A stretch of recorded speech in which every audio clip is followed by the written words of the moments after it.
So this is just a quick episode for Affinity Photo 2. Um, I just want to run through their object selection mode. So one of my big hesitations when I was leaving Adobe was, will the software have as good of a selection mode as Photoshop, or I think Lightroom has it now too. And I think it is fantastic. This is the brown bear cub that I photographed from Katmai from a few years ago.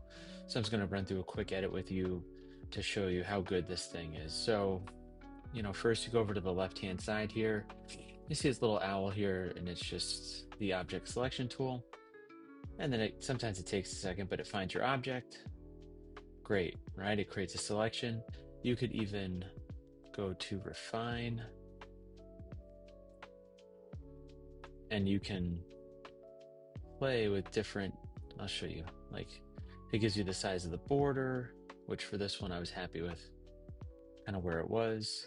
You can play with how smooth the border is, and that'll kind of fade in and out some of the hairs here. And you can do the feather. It works very similar to how Photoshop would work. And I'm pretty happy with that. There's a little bit in the legs here that I want to get rid of, but I'll show you kind of an easy way to do that in a second. But I'm happy with that. So we just select, and then here you can subtract from your selection. If we just zoom in,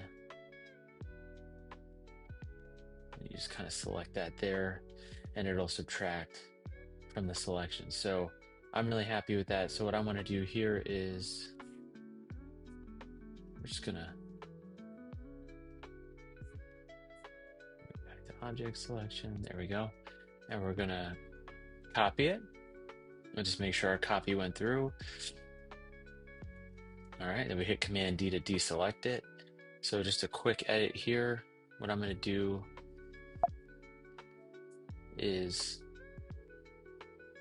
just play with a few things here. There, right. Kind of make the bear stand out a little bit. There we go. Okay. I like that. We'll hit develop. All right. So we'll do this. Hit clarity. You just want it a little bit there. Nothing crazy. Kind of play with different things. I kind of like that. Let it develop. All right, then we go here. I just want to add a little bit of a curves adjustment layer. So I'm really into that. This might be a little bit of a strong edit. I just wanted to show you just kind of a quick, put that onto the layer.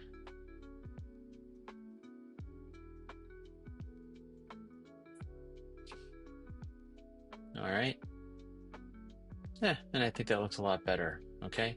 So to bring it back, this is what it looked like before. This is what it looks like after. I dig it a lot. Really impressed with this. I use it quite often to kind of emphasize subjects. I think it's just as good as Adobe Photoshop, if not better. And again, this is one of those features that I absolutely love. Would highly recommend Affinity Photo 2 as your Photoshop replacement. And it's one of those things where you just buy it once. You don't have to worry about subscriptions. Thanks for stopping by.